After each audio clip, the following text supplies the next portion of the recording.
Boa noite a todos. Ai, que bom, agora sim. José Luz Cruz, Nando Oliveira, parabéns, galera. Vamos continuar caminhando para o bem maior da nossa nobre arte capoeira. Estou vendo por aqui. Muito obrigada pelo retorno. Valeu, Zé Mará, Nando. Boa noite a todos. Para quem não conhece, eu sou a Priscila, sou capoeirista, treino na Escola de Capoeira Angola Quilombo, do Fernando Bispo de Almeida, mais conhecido como Treinel Xará. Sou uma aluna, mas peço licença para falar sobre a salvaguarda, porque foi algo que eu vi quando eu participei em Fortaleza do Seminário Capoeira e Patrimônio, e aquilo me despertou para essa possibilidade aqui na nossa região. Então, eu entrei em contato com o Serginho, inicialmente, e com o Mestre Sombra, para trocar ideia a respeito. E tivemos a ação, na verdade, antes disso, eu mesma peguei o telefone, liguei para o IFAM, conversei com o IFAM rapidamente para entender um pouco do processo, e aí eu fui atrás dos dois, do contramestre Serginho e do Mestre Sombra, que, por sua vez, entraram em contato com o Mestre Felipe e com o Mestre Bandeira, e nesse momento o Serginho também já conversou com o Dr. Renato Azevedo, e numa conversa inicial muito interessante, a gente falou, nossa, precisamos trazer o Dr. Renato para conversar com a comunidade, para entender um pouco desse processo, que a gente está aprendendo junto, todo mundo aqui está aprendendo junto. Então, quando foi, gente? Foi quinta, sexta-feira, na semana passada, nós tivemos a oportunidade de conversar com o Dr. Renato, e o tempo passa muito rápido, ficaram as perguntas, né? Por isso nós agendamos esse encontro, essa oportunidade de estar conversando aqui hoje, recebemos as perguntas que o Serginho o contramestre Serginho vai compartilhar aqui com a gente para que o Dr. Renato Azevedo responda. A ideia, doutor Renato, é que o senhor responda num tempo de 4 minutos. Né, Felipe? Oi? Todas elas? Ah, tá. O mestre Felipe vai controlar o tempo, ele vai sinalizar quando estiver faltando 1 minuto. Assim a gente consegue responder. Antes da gente dar continuidade a isso, né? Já começamos, mas antes de dar continuidade, eu quero compartilhar mais um pouquinho.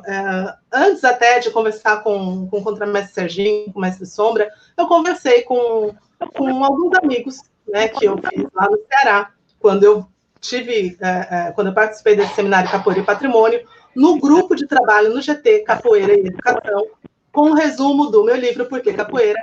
E naquele momento eu entendi um pouquinho do trabalho que foi realizado, né? Inclusive, eu posso compartilhar com vocês o artigo desse professor, que lá no Ceará, aliás, ele faz parte da Unilab, junto da universidade, fez essa pesquisa, esse link, para exista o embasamento da salvaguarda. Por quê?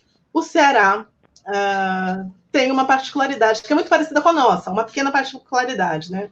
Estou tomando a liberdade de falar isso, vocês me corrijam se estiver falando bobagem, mas diferente da Bahia, do Rio de Janeiro e de Pernambuco, né, que tem um contexto histórico provado, né, comprovado, nós sabemos que aqui que tiveram os navios negreiros, sabemos do quilombo, mas na verdade a história tem lacunas, né? Nós temos fragmentos históricos.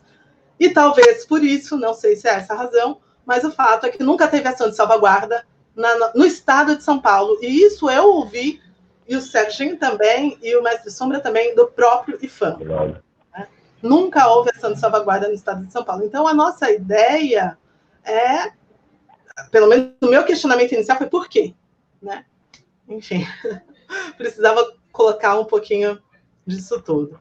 Contramestre Serginho, você pode começar com as perguntas, por gentileza? Claro.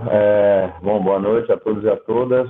Muito obrigado aí, doutor e Priscila, mestre Felipe.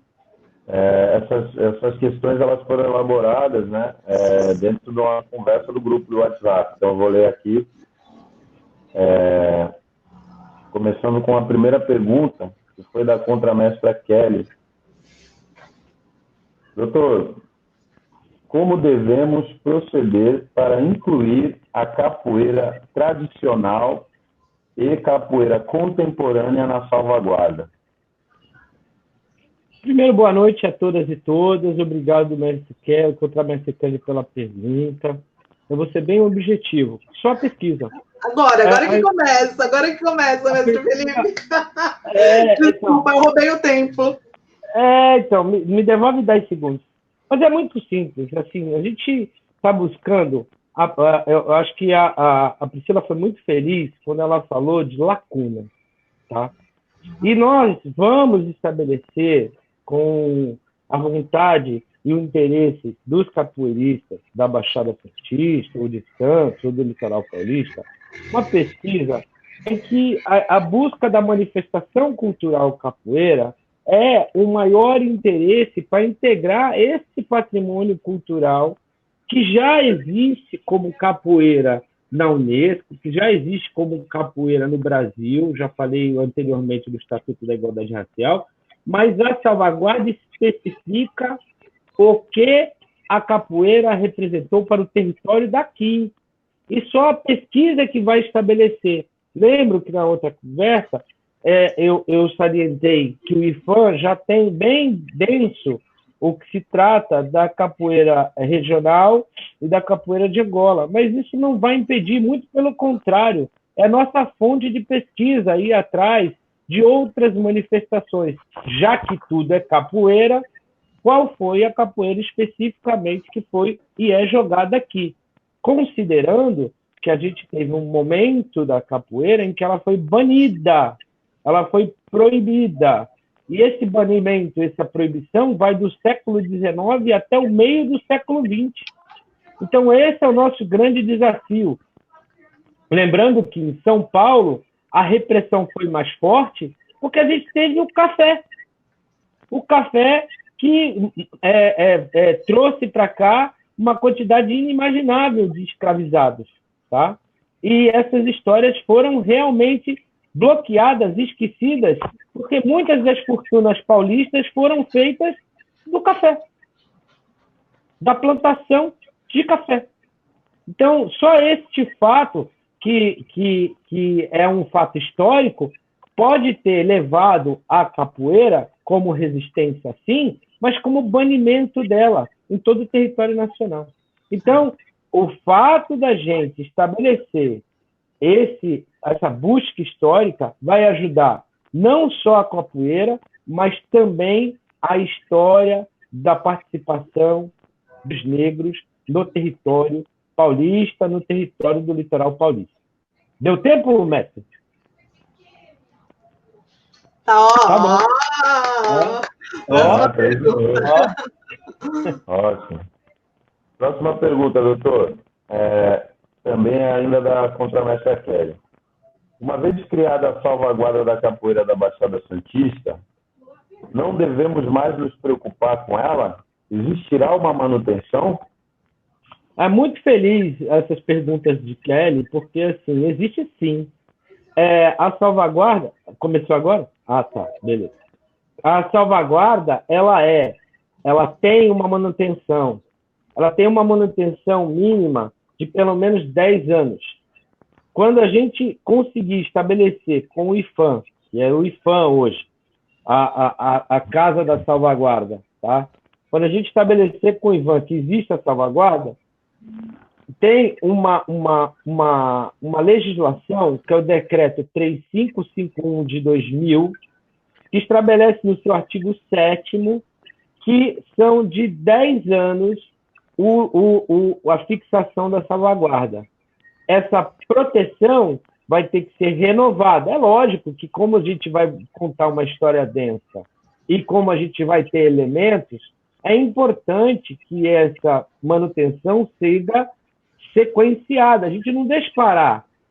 Ao invés de a gente esperar os 10 anos para fazer a renovação, se a gente manter viva sempre essa pesquisa, que não vai dar para fazer essa pesquisa em um ano. Não dá. Tá? Se a gente manter vivo o grupo, o interesse e o coletivo que participar, o grupo de trabalho que participar, a gente pode estar renovando com menos tempo. É nosso interesse daquelas pessoas que vão participar. Porém, a partir do momento que está estabelecido está decretado que é a salvaguarda da capoeira da Baixada, durante 10 anos ela está protegida, tá? Então, ela precisa ser revalidada a cada 10 anos. Isso não é só para capoeira, tá? Isso serve para qualquer patrimônio imaterial. Quanto tempo, mestre Felipe? Legal. Então, de repente, dá para mim dar mais uma perguntinha nesse Claro. tempo? Né? Porque é um assunto que...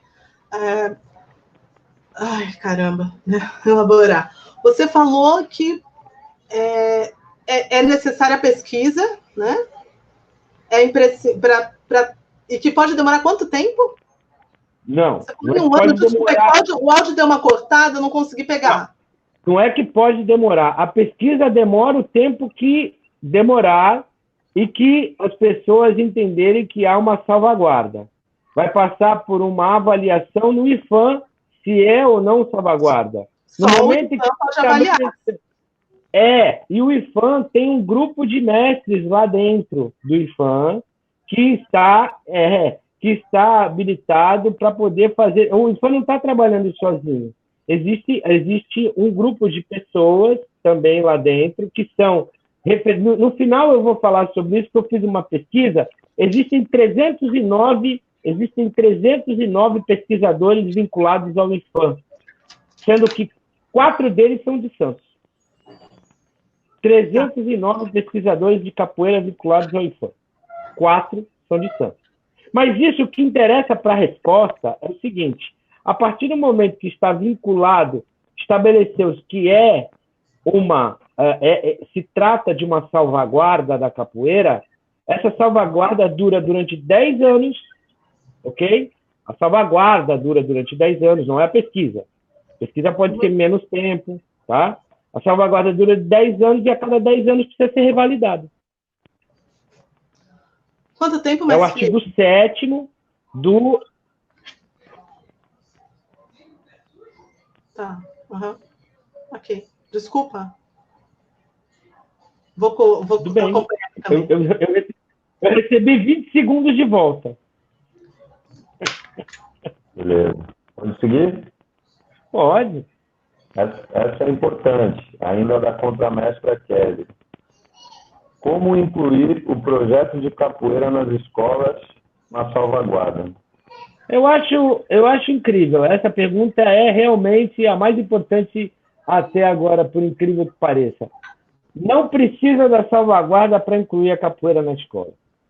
Na verdade, a união das pessoas, a união dos grupos e a organização política dos grupos para se juntando, irem obter o espaço que é de direito dentro do sistema educacional, certamente a educação pública e a educação privada têm que olhar com carinho para esse trabalho e tem que aceitar. Porque, além de ser reconhecido na Unesco, também é reconhecido no Estatuto da Igualdade Racial a capoeira como um desporto de patrimônio nacional.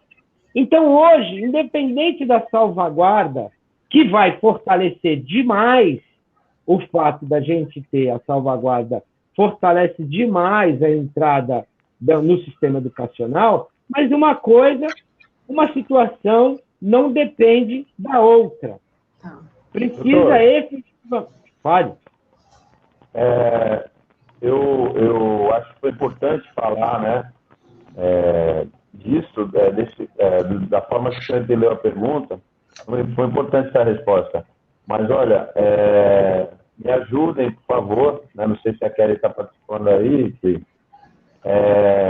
A pergunta é a seguinte: como incluir o projeto de capoeira nas escolas, ou das escolas, vamos supor. Aí já se formulou outra pergunta. Vamos dizer assim, uma coisa que já existe lá, o projeto de capoeira nas escolas, como incluir na salvaguarda? Não, a salvaguarda vai incluir no momento que a gente conseguir encontrar no lugar mais longe no tempo, a presença da capoeira, até o momento que a gente encerrar. Então, por exemplo, em Santos, eu vou contar uma história minha, tá? eu fui gestor do contraturno educacional, já é outra pergunta. Eu fui gestor do contraturno educacional de São Vicente. Lá tinha 450 capoeiras mineiras. Nunca teve salvaguarda da capoeira em São Vicente e o município, na época, através do SER e do SECOF, quem trabalhou na época sabe, tem algumas pessoas que estão acompanhando aí que eu sei que sabem, tinha capoeira na escola. O que a salvaguarda vai fazer? Ela vai dizer, no ano de 2000, se for da Baixada, vamos dizer assim, no ano de 2013 foi instalado em São Vicente um sistema de educação em que grande parte do trabalho desenvolvido no contrato era feito pela capoeira, e essa capoeira era desenvolvida por contramestres e formandos, mas não tinha mestres. Isso é a salvaguarda, é a contação da história ao longo do tempo. Mas a capoeira da escola, é importante dizer que uma não depende da outra, porque é um movimento que esse movimento pode fazer para agora começar a trabalhar para 2021 a inclusão oficial da capoeira nas escolas, não apenas pontualmente em uma ou outra escola, mas em toda a rede. Compreende? Então, para fins de educação étnico-racial, a capoeira é um elemento essencial, porque envolve dança, luta, porque envolve teatro, e isso é uma medida educacional de primeira linha. Agora, o que é a salvaguarda? A salvaguarda vai contar quanto e aonde houve a capoeira na escola. Então, é importante contar essa história da capoeira na escola para fins de salvaguarda. O que ela está perguntando aqui, se pode incluir a capoeira da escola na salvaguarda. Deve incluir. Como, que né? É parte importante da construção dessa memória. Pronto, acabou. Beleza. Próxima. São duas perguntas do professor Bará. Onde começar a procurar indícios de capoeira na região, do tempo da escravidão, desde o momento do desembarque no Porto de Santos até os quilombos, posteriormente? Não, então, aonde a gente conseguir mais longe. E aí tem vários parceiros que a gente pode ir atrás. Eu já falei no outro vídeo, agora para ficar mais explicado. A Marinha, antigamente se chamava Armada. É a primeira Forças Armadas do Brasil, tá? Depois veio o Exército, por motivos óbvios. Eles chegaram aqui via Marinha, né? E se formou a primeira Marinha. Então, existe um registro na Marinha, que a gente pode ir atrás de forma organizada, no comando aqui naval, para poder trocar uma ideia sobre os seus registros, que podem estar aqui, pode estar no Rio. Pode ser digitalizado, inclusive. A Biblioteca Nacional do Rio e alguma coisa que tem em São Paulo também pode ser um lugar bacana de procurar. Eu estou falando daquilo que ficou lá atrás. A maçonaria, e eu acho que deve ter capoeirista maçom, é possível, eu não vou dizer quem é ou quem não é, mas deve ter, pode ajudar, porque existem registros da maçonaria de 250 anos de Brasil. Tá? Então, existem registros nas lojas maçônicas possíveis disso, tanto como capoeiristas, como senhores de engenho. Que agora, o problema não é quem foi, quem não foi, o negócio é achar onde é que está a palavra capoeira, onde é que está a palavra pernada, onde está o negro fugido que foi capturado, que jogou perna para poder fugir, o grupo de capoeiras, que é isso que a gente quer encontrar. Ah, Renato, mas pode falar. Mesmo que a gente não identifique assim como capoeira, mas não, aí que tá. Aí começa a parceria. As universidades que têm história, as universidades que têm antropologia, têm métodos. E algumas palavras... Eu vou dar um exemplo aqui, tá? Tem uma pesquisa que foi feita em Santos, na Cúria Diocesana. Essa pesquisa ela foi feita nos obituários. Essa pesquisa nos obituários ela identificou pessoas negras por vários motivos. pelo tipo de vestimenta mortuária, pela forma como foi enterrado, pelo método que... E ali tinha, por exemplo, morreu capoeirista tal. A palavra capoeira não é nova. A palavra capoeira, ela é de muito tempo, tá? E isso constava nos obituários, certo? Então, todas as fontes de pesquisa histórica, e por que é importante ir lá atrás? Para mostrar a presença da capoeira no território.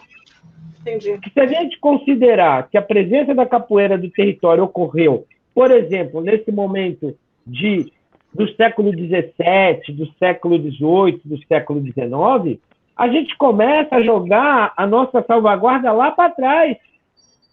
E isso engrandece a nossa salvaguarda, transforma ela em algo presente.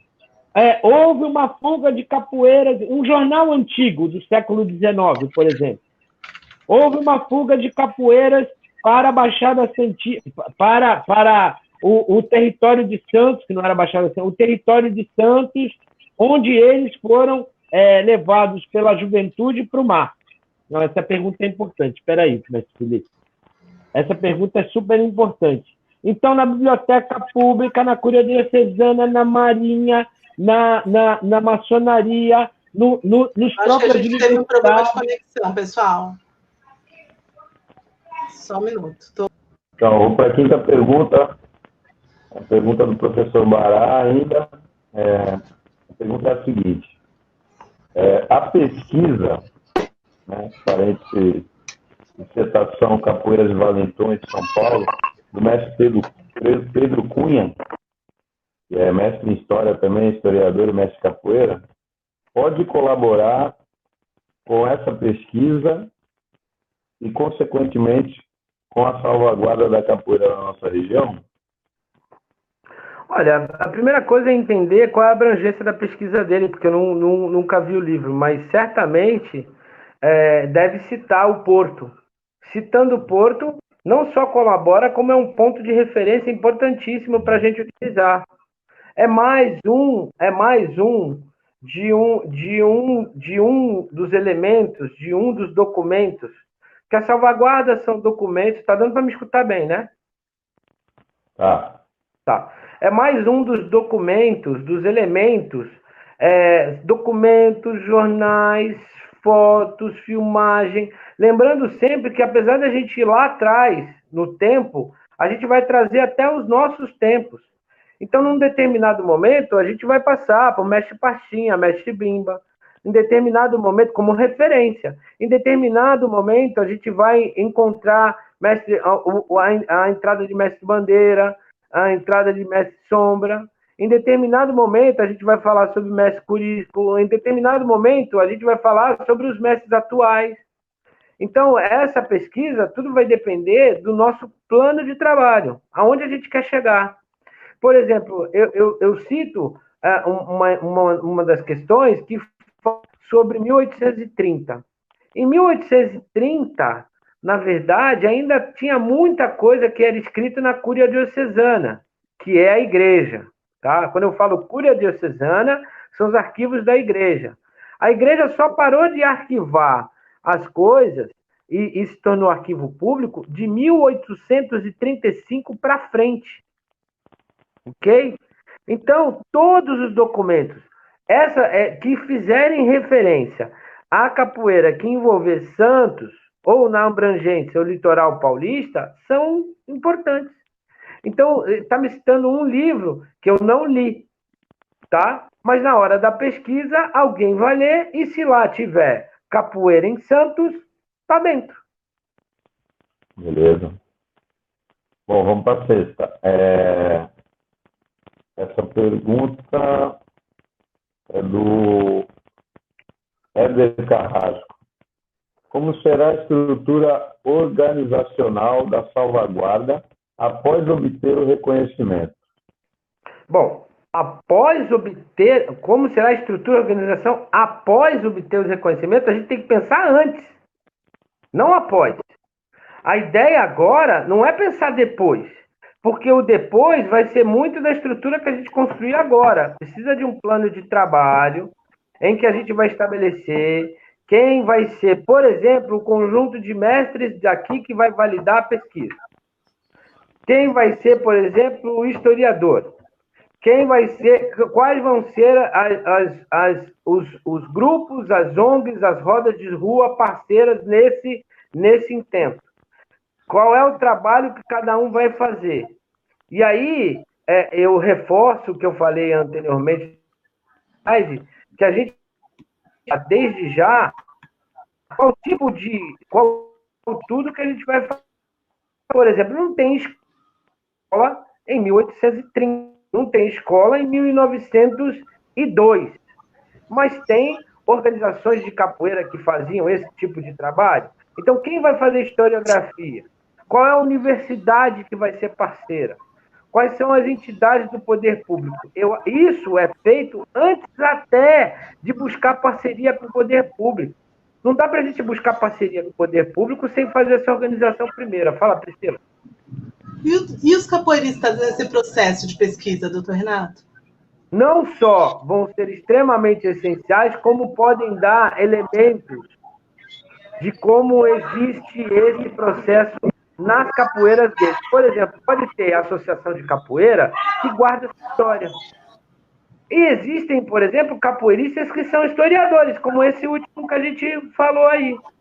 Existem capoeiras, por exemplo, que podem estar fazendo arqueologia. Existem capoeiras que têm o saber, e isso é o mais interessante, de mestre, que tem uma história para contar que foi de boca a ouvido, boca a ouvido, boca a ouvido, até chegar a ele.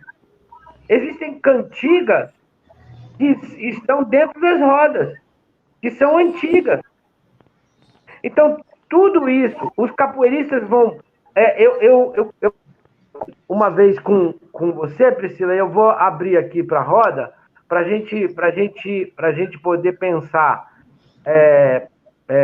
estruturalmente nisso, sem pensar no após obter o reconhecimento, tá? Porque não é momento de falar do após obter o reconhecimento. A gente tem que obter o reconhecimento primeiro. Por exemplo, eu sou advogado, tá? Todo aquele que quiser participar e que for da área do direito vai colar comigo para poder trabalhar essa perspectiva do direito, ok? Você é uma pesquisadora que tem uma publicação voltada à capoeira. Então, pode ser considerada uma pesquisadora historiadora. Todo mundo de história, estou dando sugestão, tá? Pode colar com você. O Sérgio, ele tem um ambiente de discutir a política dentro dos ambientes da capoeira. Então, ele tem uma habilidade de fazer um diálogo direto com o povo. Não adianta o Renato ir lá fazer esse diálogo, porque as pessoas não vão me ouvir. Não adianta a Priscila ir lá fazer esse diálogo, porque não vão ouvir. Mas vão ouvir o Sérgio. O Felipe, ele é apto em tecnologia. E a gente vai precisar da tecnologia da informação e a tecnologia como conhecimento para poder difundir isso. Salvo o melhor juízo, também manja muito de audiovisual. Na hora de fazer o trabalho de edição, de audiovisual, quem souber fazer isso, cola com ele. E assim, criando departamentos dentro dessa organização, tendo uma pessoa referência que vai responder pelo grupo. Agora, para falar do depois, do jeito que a gente fizer e ficar organizado e for reconhecido, vai estar pronto. E aí é só treinando pessoas que, sendo capoeiristas ou reconhecidos como pessoas que podem apoiar, porque os capoeiristas, por exemplo, eles decidem que pode apoiá-los. Nunca vai sair da mão do capoeirista essa decisão. Só que a gente está colocando na mão dos mestres. Certo? Porque senão chega aí uma pessoa que tem uma graduação não tão alta e começa, porque eu quero falar. Pô, a gente estava falando aqui que você tem que seguir a hierarquia. E tem que seguir a hierarquia. Uhum. Não é o Renato, a Priscila, o Sérgio ou o Felipe que vai decidir. Quem vai decidir é a hierarquia. A gente vai ser construtor. Nós vamos botar a mão na massa. E quem estiver atrás da gente vai botar a mão na massa. Depois que isso estiver pronto, nós vamos treinar pessoas para substituir-nos. Então, chega um advogado capoeirista que tenha essa habilidade que eu hoje tenho, o cara vai me substituir. Eu saio do processo. Eu não vou ficar eternamente no processo. Correto? Até porque tem para todo mundo. Se você considerar, por exemplo, que tem vários tipos, e eu acho que é mais importante falar o seguinte, vários tipos e formas de captação de recursos. Por exemplo, tem essa captação direta do IFAM, que é feita através de concurso de projetos. Depois que estabeleceu-se lá qual é o nível que se quer, aí o IFAM abre uma titulação, eu estou vendo aqui no site do IFAM, que é R$50 mil. Isso é nada. Isso é muito pouco. Pode parecer enorme essa grana. Mas para fazer o trabalho que a gente precisa fazer em Santos, a gente vai precisar de emenda de vereador, emenda de deputado, processos de busca de recurso no patrocínio privado. Talvez até, em algo que eu vou falar depois, numa estrutura mais explicada, num fundo patrimonial da capoeira, que é um método... Espera aí que eu ganhei mais tempo, porque parou. Um método de captação de recurso através de doações. E não são só doações de pessoas físicas. Mas isso tem que tudo estruturar para depois a gente pensar no pós-reconhecimento. O pós-reconhecimento tem que ficar quietinho, esperando o que acontece. Agora pode botar o relógio, Felipe. Tá bom.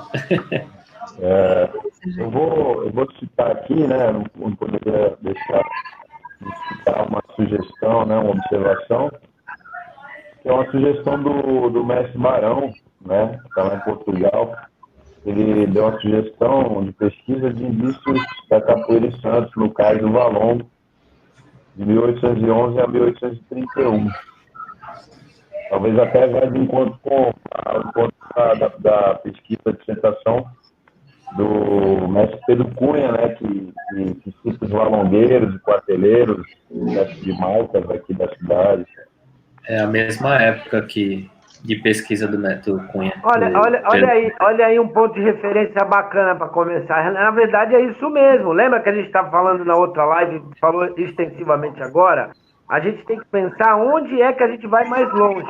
Se o mais longe documentado já é aí, só esse fato nos coloca na seguinte posição. A gente está falando de capoeira geral. Certo? Porque todos os outros métodos de capoeira vêm depois da liberação do jogo da capoeira. Vem depois da proibição, vem depois do banimento. E isso daí é algo que começa, no caso do Valongo, no momento em que a família real estava aqui no Brasil. Que é, se eu não me engano, 1806, 1800... É na época de Napoleão, isso é guerra napoleônica, isso daí, depois guerra napoleônica. E primeiro império. Então, olha só que interessantíssimo. Há uma referência já estudada que pode servir como parâmetro para outros estudos. Ok? Beleza. Vou seguir aqui. Tem uma pergunta, não é nenhuma pergunta, foi um áudio do mestre Paulinho, que está lá na Grécia, e ele fala, né, daquela polêmica, né, porque o senhor falou, doutor, que o IFAM reconheceu até então a capoeira Angola regional. E aqui, né, em Santos, e em toda a Baixada, existe um estilo próprio de capoeira, né, que é chamado de capoeira ou capoeira tradicional. Então, com base nisso, né, o mestre Paulinho nos mandou um áudio lá no grupo, né, fazendo o seguinte questionamento. Aquilo que eu represento tem os elementos para serem reconhecidos como tal e qual? Fazendo antes do doutor responder, tem na opção lá, pelo menos quando a gente faz a inscrição, tem lá capoeira, capoeira Angola, capoeira regional, capoeira contemporânea. Tá incluído lá. Capoeira de rua também. Acho que tem só capoeira, sim. Capoeira também, só capoeira também tem. E tem até o outro, né? Quando a gente faz a inscrição no IFAM. Cadastro nacional. Cadastro. Ô, gente, deixa eu falar uma coisa para vocês. Eu acho que tô repetindo, eu acho que está na hora da gente estabelecer. É a pesquisa. Ao momento, eu peço que não se peguem no que você representa. É o que representa a capoeira. Ok? Eu não estou afirmando o que é, o que não é. Eu estou dizendo para a gente pesquisar. Eu estou me pegando e me trabalhando no sentido de que existe uma cartilha que exalta duas espécies. E dois tipos, duas formas. Mas a cartilha já ficou para trás no tempo, a partir do momento que a gente começa a pesquisa. Então, vamos considerar que esse trabalho que a gente vai desenvolver, ele vai mudar o padrão e pode criar a capoeira santista. Mas isso não é necessário, né? Isso não é uma obrigatoriedade, isso não é necessário. Não é. Gente, assim, o que eu estou falando é o seguinte, eu não estou criando uma capoeira, certo? Existe a capoeira. A salvaguarda vai estabelecer como é que essa capoeira ela se reproduziu aqui, Baixada Santista Santos, ok? E a partir da pesquisa, as pessoas vão começar a se reconhecer, tá? Mas antes da pesquisa não dá para eu chegar e falar assim, decisivamente A, B ou C. O meu limite de pesquisa vai ser vocês. Então, vamos dissipar essa ideia de que existem divisões na capoeira, porque se a gente está indo lá atrás, em 1811, a capoeira era arma de defesa de resistência negra. O doutor, cortando um pouquinho, mas a gente vai voltar atrás, mas quando a gente começar a aproximar de novo aqui para a nossa atualidade, vai chegar nesse momento. Ótimo! Quando chegar, a gente pensa nisso. Quando chegar, a gente pensa nisso. Só que eu acho que a gente não pode pensar nisso primeiro. A gente tá começando a casa pelo teto. Não. Tem que começar pelo alicerce. Qual é o alicerce disso? Como é que foi essa história? Quando a gente chegar em bandeira, em sombra, aí a gente vai em pastinha, em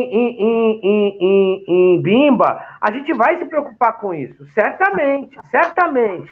Mas agora não é momento da gente se preocupar com algo que precisa de uma pesquisa para poder chegar. É como se a gente estivesse querendo ler o livro a partir das páginas 200. 200 páginas ficaram para trás. E vai ter que fundamentar essa vontade de ser uma capoeira santista diferente das outras. Não, mestre, peraí. Vamos parar com isso de capoeira santista, é capoeira. Não, eu tô... Capoeira. Entendi. Você não me entendeu, mas eu entendi. Esse é o grande problema de a gente começar pelo meio, tá? Da gente começar pelo meio é a gente dar nome para coisas, e eu vou me desculpar de ter falado esse tipo de coisa. Porque, na verdade, o que acontece? A gente precisa ir lá atrás para poder construir a salvaguarda, e quando chegar a esse momento de estudo, aí a gente define, mas quem vai definir é quem está aqui. Ninguém vai deixar de ser reconhecido, ninguém vai deixar de ter a sua história. Mas isso vai precisar de gente para trabalhar e recurso. Não dá para agora a gente chegar e falar, então, agora a gente já sabe tudo que aconteceu da década de 60 para cá. Ótimo, maravilha, guarda num espaço, num escaninho, porque vai ter um momento que a gente vai usar isso daí. É preciso a gente pensar na capoeira como cultura, como um todo. E é isso que eu estou chamando a atenção. A gente está de acordo com o senhor, a gente está de acordo. Ótimo. E eu também estou de acordo de que existe uma história linda depois do final da proibição. Depois que a capoeira virou algo que seja oficial. Que, inclusive, existe um período que é do fim da proibição, e depois ainda existe um período que foi vivido que só era possível dar aula de capoeira se tivesse fosse professor de educação física universitário. Essa história tem que ser contada também. Isso não desmerece quem foi mestre popular, ao contrário, peraí, Priscila, ao contrário, na verdade, é contar essa história para dizer que nunca, em tempo algum, a capoeira deixou de ser capoeira. Mas existiram fases. Isso que você está falando é uma fase. Fala, Priscila. A capoeira ela tem direito a esses recursos exatamente para pesquisar essa lacuna na história, né? Porque até os dias de hoje, porque ficou uma lacuna. Então, a gente precisa fazer esse trabalho, e esse trabalho é salvaguarda. Isso. E esses recursos, Priscila, eles podem... Não, é isso mesmo. E esses recursos, eles não estão só no IFAM. É isso que eu quero alertar para vocês. Eles estão na Secretaria de Educação, por exemplo, no Ministério da Educação. Eles estão no Ministério... Eles podem estar no Ministério do Desenvolvimento Social. Tudo depende da linguagem. E não é porque a gente vai obter a capoeira via IFAM, e só pode ser lá a salvaguarda, que a capoeira não pode evoluir para outros ministérios, que não sejam só o da cidadania, que agora é cultura. Tá? Agora, mestre, é muito importante, Felipe, você ter falado isso, porque, assim, há uma lacuna, e a Priscila lembrou bem, há uma lacuna entre o momento que a capoeira foi proibida e o momento que a capoeira voltou a ser permitida. Essa é a maior tarefa que a gente tem. Que ela vai do final do século XIX, ou do meio do século XIX, tá? Até 1950. Por isso que há essa impressão de, mas aí a capoeira de fulano de Beltrano, em outras cidades tem outros mestres, que todo mundo quer a mesma coisa. Vocês devem ter escutado isso já. Quem viajou sabe disso. Qual o sinônimo de lacuna para o senhor, especificamente nesse ponto que o senhor está citando? Porque, assim, eu discordo um pouco. Eu acho que a maior lacuna que a gente tem é o contrário. Porque a capoeira sempre foi proibida. Ela só foi proibida legalmente, né? Por uma força de uma lei. Ela virou crime. Mas antes disso, é que é a maior lacuna, né? Do século, de repente, do século XVI para até... Desde que desembarcou o primeiro africano. Então, é lacuna, né? Mas então, não. Na verdade é o seguinte, na hora que ela virou proibição legal, ela começou a ser escondida de todas as formas. Até então, os jornais falavam, tá? Fugiu o negro capoeira, não sei o quê, estabeleceu-se... E não é que... eu estou falando como um legalista, tá? Como um advogado, ok? A proibição evitou, inclusive, o nome capoeira e transformou isso em vadiagem. Entendi. Foi proibido, inclusive, o uso da palavra, né? O uso da palavra. Entendeu? Quando eu estou falando lacuna... lacuna é o extermínio... Quiseram exterminar a cultura. Inclusive, existem relatos de violências extremas, né? Sim. Legalizadas, né? Sim. Aí é um momento que eu estou falando. Na verdade, mais do que lacuna, na verdade é uma tentativa de exterminar a cultura. Acho que fica melhor a palavra exterminar a cultura. E é esse o momento que vai ser talvez mais difícil de pesquisar. Eu não sei. Gente, eu não sei. Precisa fazer a pesquisa. Tá? Mas isso é o melhor que a gente tem, né? Porque é o reconhecimento da sociedade da capoeira, é o reconhecimento da sociedade, né? Reconhecendo a capoeira como maior luta de libertação dos escravizados. Né?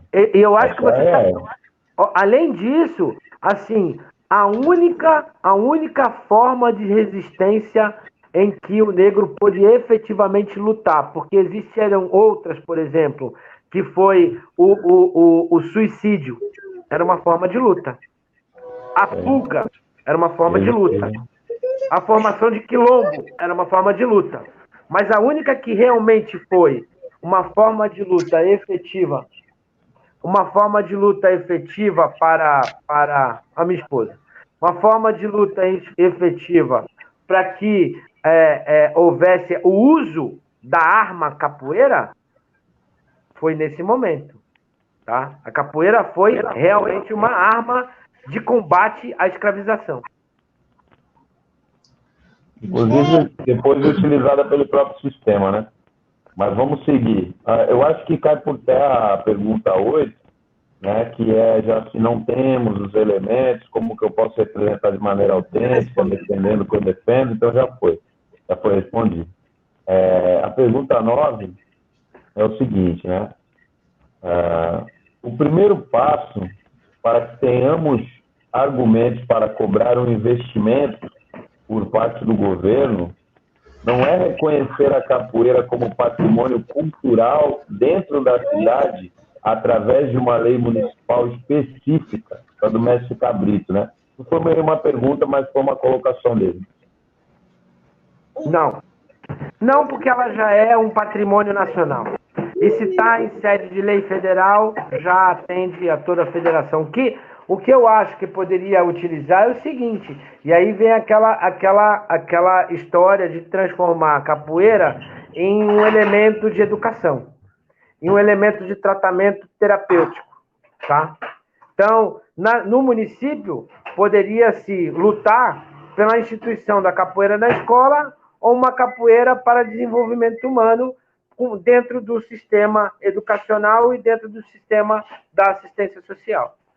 Através de decreto ou lei? Aí é lei. Mas não como patrimônio, porque patrimônio ela já é. Entendi. Patrimônio ela já é. Então, aí, a luta seria a salvaguarda, e aí, considerando a vontade dos mestres, considerando a hierarquia da capoeira, trabalhar no sentido da gente também ter a capoeira não é que não tem nas escolas, tem nas escolas, mas de uma maneira coordenada pelos capoeiristas. E não por qualquer pessoa que não entende de capoeira. Entendeu? É isso. Ó, essa foi curtinha. A próxima pergunta é como ganhou tempo. Como podemos buscar recursos para custear o projeto de salvaguarda nas cidades? Então, eu já meio que falei lá atrás, mas vou repetir, tá? Primeiro, fazendo um plano de trabalho. Nada que não seja organizado não sai, tá? Então, a gente vai ter que fazer uma estrutura de trabalho para saber onde a gente quer chegar. Tem aqueles 6 eixos que estão na cartilha. Leiam a cartilha, né? Tem aqueles 6 eixos que tem. E esses 6 eixos, na verdade, a gente vai ter que fazer grupos de trabalho para cada eixo, tá? Esses grupos de trabalho vão ter que ter revisores.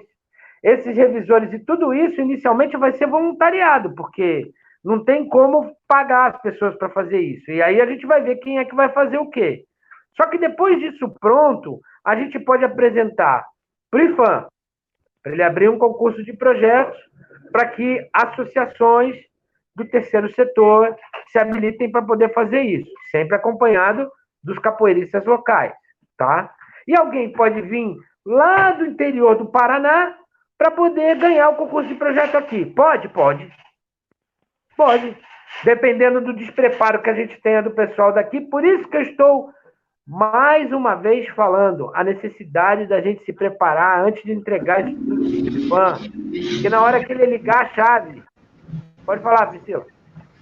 Não, pode terminar, desculpa. A próxima pergunta é que eu quero mudar.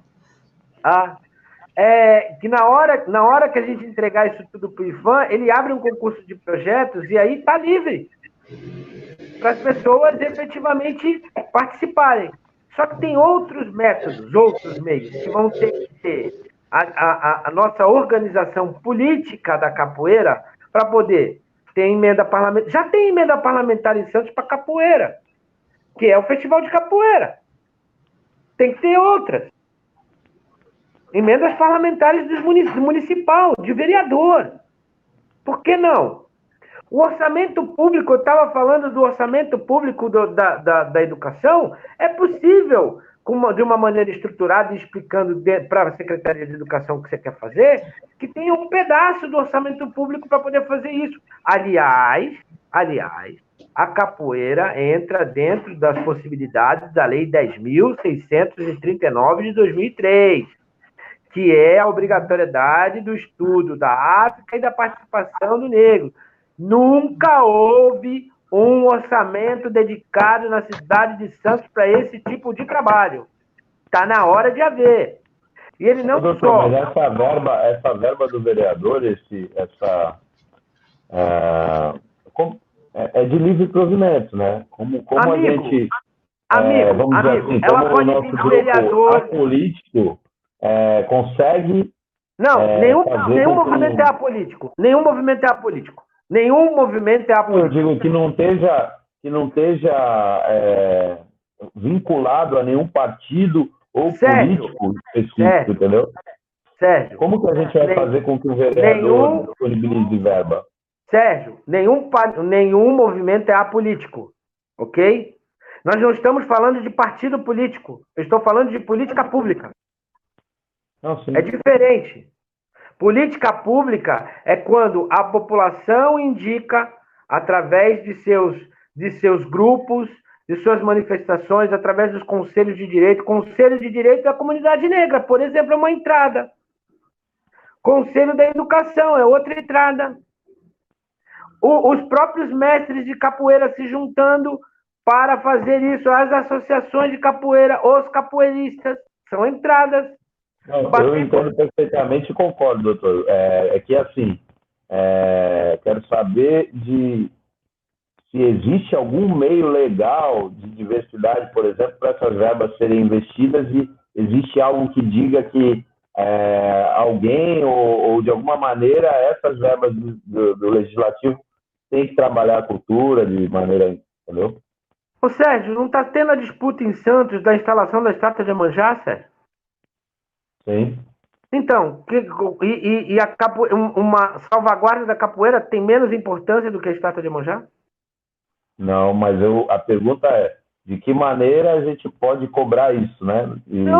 Movimento político, não só de vereador, mas também para deputados estaduais e federais. Você está pensando só no vereador, eu estou pensando na política inteira. Não, beleza, então, assim, mas não existe lei que o obrigue. Seria um trabalho político mesmo. Sérgio, repetindo, existe uma legislação, que é o Estatuto da Igualdade Racial, que determina que a capoeira é um patrimônio histórico. Existe outra legislação que determina que a lei da história da África tem que ser estudada de forma obrigatória. É aí que entra a capoeira, irmão. Você entende? Entendo. Então, aí tem que fazer um movimento político, não é um movimento de política partidária. A política partidária vai receber isso, mas é um movimento de política de participação popular. Nós, com abaixo-assinado... Mas partidária acontece. Não, mas aí eu não quero falar sobre isso nessa live, ok? Beleza? Eu não quero falar sobre isso nessa live, porque essa live não é para isso. Beleza? Beleza. Então tá bom. A gente faz uma live só para falar sobre isso. Aí chama as pessoas, chama os vereadores, chama lá na Câmara. Se eu não quero falar, eu dá com as pessoas. Eu tenho que fazer. Tem que fazer. Eu não tenho... E não tem nada. Mas, se tiver algum capoeirista aí que é de partido político, já provoca o seu partido político para poder ajudar isso.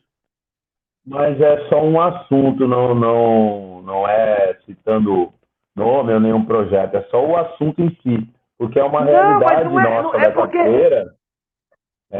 Não, entenda, doutor, é uma realidade da capoeira, né? Por exemplo, que as políticas públicas que existiram para a capoeira, até agora, algum tempo atrás, estavam vinculadas a partidos esquerdistas, os capoeiristas. eu não conheço, eu desconheço algum movimento, né, político e não partidário que tenha êxito em algum projeto.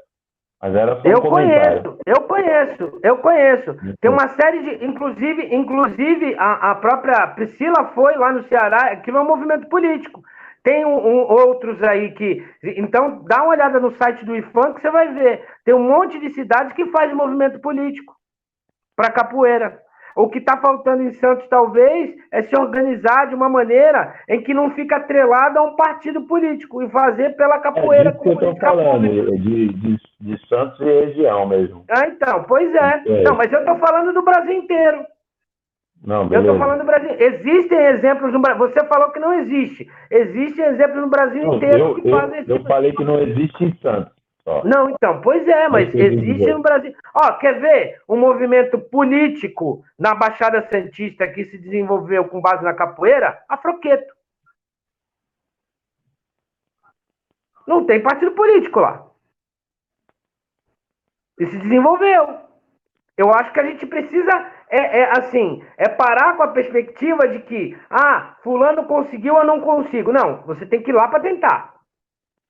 Acho que é a primeira coisa. E a gente tem que dar sequência aí nas nossas perguntas. Não, o assunto não é esse, não. Pode falar para ele. Bom, na verdade, o que eu quero saber é quais os riscos, ou como que o IFAM...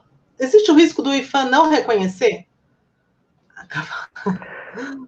Um trabalho ruim não se reconhece em lugar nenhum, né? Tá certo. Acho que a primeira coisa é que a gente tem que ser profissional. Alguma desvantagem, algum malefício, Não, todas as vantagens para o reconhecimento, até porque a gente tem uma história linda da capoeira aqui na Baixada Santista. E eu tenho certeza que vocês têm capacidade, competência e o mais, interesse para que isso seja o mais belo possível. Com certeza. Então, eu acho que a mensagem que fica é o seguinte: vamos juntos lutar pelo reconhecimento da salvaguarda da capoeira, sem receios, e também sem devaneio. É um trabalho árduo, não é um trabalho fácil. As pessoas, algumas vão entrar, vão entender que é um trabalho difícil e vão sair. Algumas vão olhar para aquilo e vão dizer assim: não, eu não consigo, não dá, mas sem a gente tentar não vai. E outra, nós temos o racismo institucional contra nós. Se a gente não tomar cuidado, a gente acaba vendendo gato por lebre. Se a gente não tomar cuidado, a gente pensa mais nas pessoas do que na cultura. E o nosso risco maior é se a gente pessoalizar a capoeira. Se a gente tratar a capoeira como cultura que está lá, como defesa da arte negra para combater a escravização, para combater o jugo da escravidão, a gente está indo bem. Se a gente der referência para todo mundo que já trabalhou, já estudou, já participou, e independente de cor, raça, quem é, de onde veio, e essa pessoa vier e agregar, tudo bem. Agora, curioso, falador, porque eu tenho medo de virar um falador. Eu tenho medo de estar fazendo essas duas lives e depois virar assim: mas quem é aquele cara que falou e não fez nada? Eu quero fazer. E eu sei que vocês também. Então, vamos agora pensar em qual é a estrutura. Vamos sentar com os mestres. Eu sei que a gente está num momento ruim, difícil, que a gente não pode sair de casa. Mas a gente pode muito bem arquitetar uma forma de criar um sistema, e não um esquema, um sistema de valorização da capoeira na Baixada Santista ou em Santos. E a partir dessa valorização, a gente construir um caminho para fazer esse estudo.